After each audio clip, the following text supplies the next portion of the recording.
कमल मा भैया बटन दबाऊ ग कमल मा दीदी बटन दबाऊ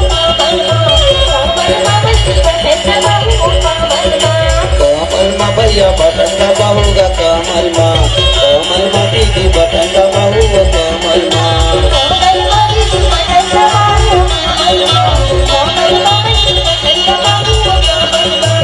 संगवारी हो दूसरा राजनीति भुलाना नहीं है। 17 नवंबर से अपन मतदान केंद्र में जाना है और मोती भैया के कमल साथ में बटन दबाना है।